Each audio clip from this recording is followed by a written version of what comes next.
All right, welcome back. Looks like we're just having some minor technical difficulties, but we're back. We'll have to figure out, well, this might be a multiple part episode, but Vic, as you're saying, yeah. So you did the Appalachian Trail, a big part of it.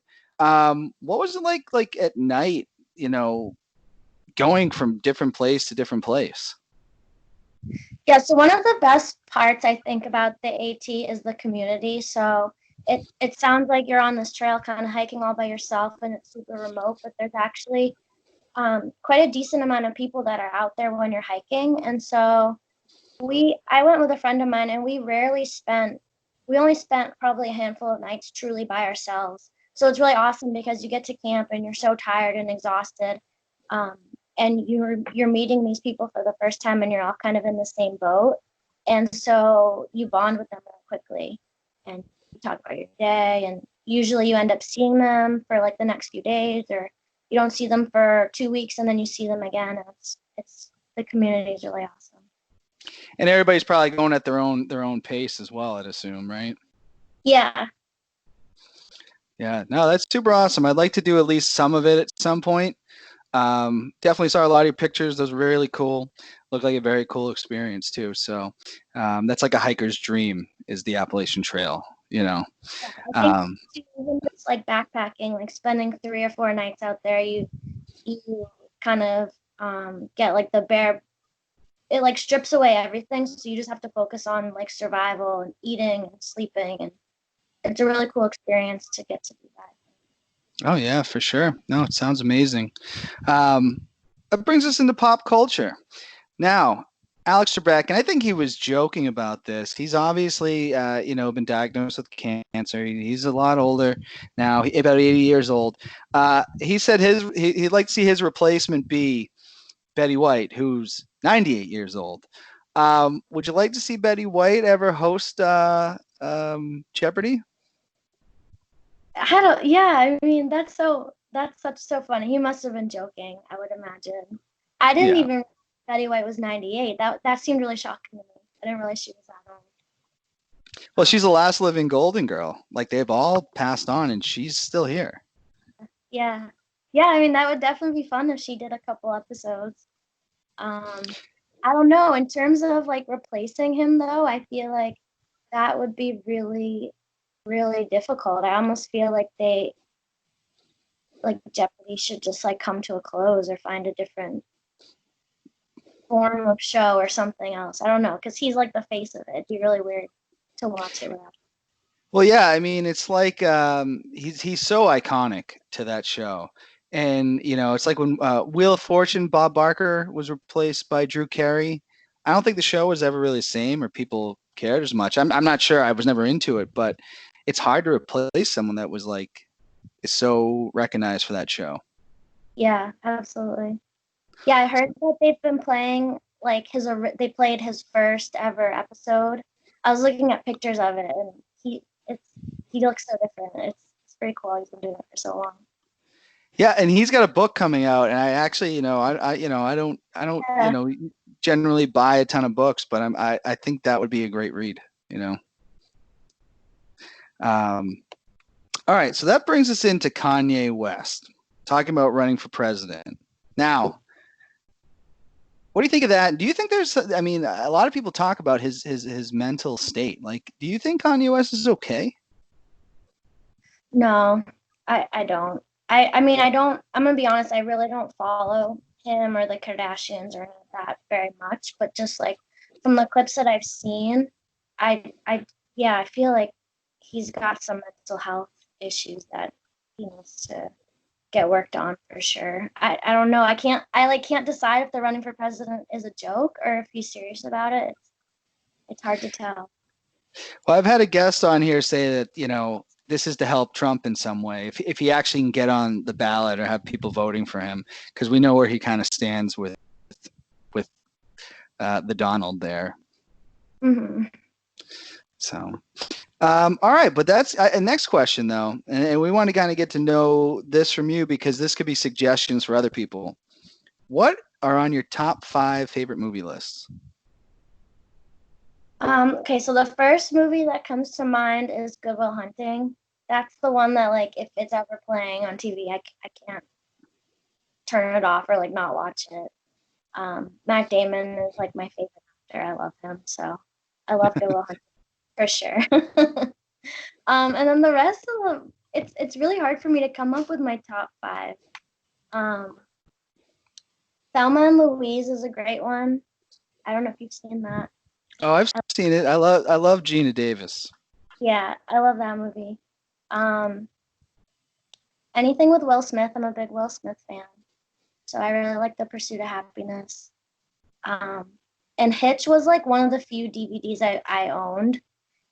I never really owned many DVDs growing up, but Hitch was one, and so that's like one of those movies I've just seen a million times, even though it's not that great. Or it's I just do like one love of that those. movie. Yeah.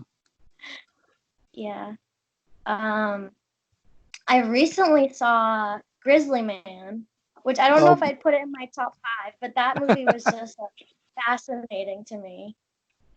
yeah. Did Bobby have you watch that, or did you find that on your own?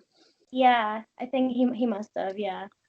They talk about Joe Exotic and being this character from this documentary. I go, Timothy Treadwell was the original Joe Exotic. He was Yeah. absolutely insane. And like he wasn't doing it for fame or anything. I feel like he just genuinely like wanted to be with bears. Yeah, yeah, and eventually it did catch up with him. I think from what you saw in the documentary, he started to go deeper into insanity, really, and Yeah. stayed there a little too late. Yeah, because I think he ended up staying later than he'd ever stayed, and they were in a huge drought, so the bears are all hungry, and I don't know, not a good idea. I'd say the worst thing about it is that he dragged somebody else into his madness because his Yeah, girlfriend was killed as well. yeah, yeah. It was interesting that she was never on camera or anything. I don't think there was any film of her footage or anything. So I thought that was No, super. no, I think there was from like a distance, but you got to feel for her, But that is, I would recommend that documentary for anybody. It is completely fascinating that he did this for 13 summers, living with grizzlies. Yeah, and Um, I'd never heard of him, so I didn't know any of the backstory or anything. So I went blind, and it was just like mind blowing. yeah, well, and the other thing was he was rejected. He tried to be Woody for Cheers, and he didn't get the part. Really? Yeah. Huh. Now you brought up Good Will Hunting. Um, Yesterday was the 6-year anniversary of the passing of Robin Williams, um, which is kind of crazy. Do you have any favorite movies of him besides Good Will Hunting? Just because you know we're talking about him. Oh gosh. I mean, there's so many. Yeah, there is. What comes to mind is Mrs. Doubtfire. Yeah, yeah. I also really, he made he. I don't think anybody, Will Smith was the genie. I haven't seen the new Aladdin, but I don't see anybody doing the level of what he did for a cartoon character in that movie. I don't think anybody's done anything like that. Wait, was he the genie? Yeah. Original? Oh Oh, I yeah. didn't know. Wow. Yep. Yep. Robin Williams was, and then yeah, there's just so many to name. Good Morning Vietnam's another one, but what are your top 5 shows? What would you recommend to the audience of stuff that'd be good to watch? Well, my favorite show of all time, it probably doesn't pertain to your viewers, but Grey's Yeah. Anatomy, that's like I just can keep rewatching that over and over. I have seen it. It's funny because I had a girlfriend, and my girlfriend in college liked it, and then 10 years later, I dated somebody else that liked it. So I had like a 10-year gap in the Mm, show. I think the last thing I ever saw was McDreamy dying, and then that's all I can really remember out of that show. it's kind of amazing it's still going on. Like I don't even really like it anymore. I'm just so invested in it. I still watch it. It's holding on. Um, so Lost was the first TV show that I ever like binge watched, like full whole show. Um, I feel like that's a classic. I haven't watched it. I don't know when it even came out, but I haven't watched it since then. But that was like a really good show, I thought. Without giving a spoiler, we'll try to avoid that. Were you disappointed in the ending of that show? I feel like the last few seasons, like I kind of lost interest, and again, just like had to keep watching it. I don't remember being that disappointed, and I can't really remember it, to be honest. But I don't remember being terribly disappointed. I didn't follow Lost. I only saw bits and pieces, but it was a pretty big twist that when you're invested in a show, it's hard to hear that's the ending. Is in my opinion, I guess. It's always hard. I feel like it's really hard to just end a show. Yeah, yeah. Well, what other shows did you have on your list? I really like New Girl. I'm not like a huge sitcom person, but I feel like New Girl and How I Met Your Mother were two good ones that I've watched. Okay, Again, your mother but had that's now, how'd you feel about that ending? Because I was okay with it, I think. Yeah. I admittedly watched that ending with Bobby, and we both looked at each other like, "Are you serious? Are you really serious?" Because you really, I thought the mom was like it was going to be this big deal, and it turned out she wasn't. I guess to me that was okay though, because it was like we never really knew her. Yeah. And we knew all the other characters, so I don't know. I was okay with it. I'm gonna be honest. I'm still bitter about it. I didn't like that ending, you know. But yeah, no, that's a good list. Definitely, I agree. New Girl. I haven't watched a lot of it, but anything I've seen of that show has been really good. Yeah. And I think a lot. And I think you're not alone in Grey's Anatomy. A lot of people. A show doesn't last that long if it doesn't have a base. You know. So. Oh, and then Uh, I have one more. It was like a recent one I've watched. It was a docu-series, McMillion.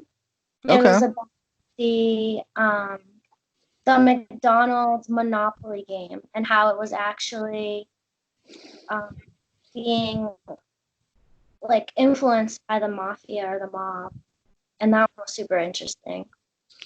I'll have to see that because a lot of people have brought that up that like this was really good. I just never sat down, so that's definitely on the to-do list. And there's some good, like, kind of crazy, wacky characters, kind of like in Tiger King, that are in the movies that keep it entertaining. So it's I like definitely, that. yeah. Awesome. Well, that'll bring us into sports. Now I know you're not the biggest sports fan, but there's some things here. What did you think? So exhibition games happening. We've had players kneeling in the NFL. We've had a small amount in baseball previously, but now you have, obviously the Black Lives Matter movement is sweeping the nation. We had players from the San Francisco Giants and the Cincinnati Reds taking a knee during the national anthem. It was a good amount of them. How do you feel about the kneeling during the national anthem? I don't have a problem with it. I think it's a great way to kind of show your stance. By, I mean, I think it was originally the idea of it was to show your stance, and but like without making a big deal about it. But then it kind of got warped into this huge big deal. Um, so I don't know. I think it's great that they're doing that, and I don't know. Yeah, I have to agree. People have twisted it into different things that they really have never, what was never intended to be, um, which tends to kind of happen, and it doesn't help the president stirs the pot on that every chance that he gets. Yeah, because I remember reading about it when it was first with Colin Kaepernick, and it was he talked to a bunch of veterans and a bunch of people, and they like decided together that kneeling was a good way to still show your respect, but also show that you're fighting for something rather than sitting. Yeah, yeah, and I think that's completely true. Exactly, he did that. I mean, he started sitting, and then they asked, he did speak with a veteran, and he said, "Hey, what about a knee?" And that's kind of a compromise for everybody. You're still making a stance, and people don't have to take it as disrespect, but apparently, like anything in this country, we find a way to argue about it. Right. All right, so the Blue Jays, Toronto Blue Jays, they're looking for a home. Um, because they can't play in Toronto during this. Would you like to see them come to Manchester? You think that could work? I mean, they got a pretty nice stadium right there that they run minor league baseball for. Yeah, I didn't know anything about this, so I was actually asking Bobby about it earlier. Um, he seems to think that they're just going to have to play away the whole season. But that doesn't, I don't know, that doesn't seem fair to me because it's so different playing away than playing at home.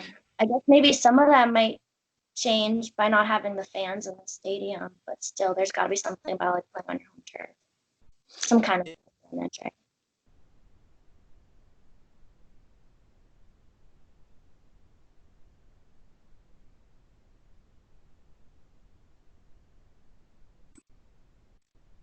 right? Did I lose you again? Wait, I,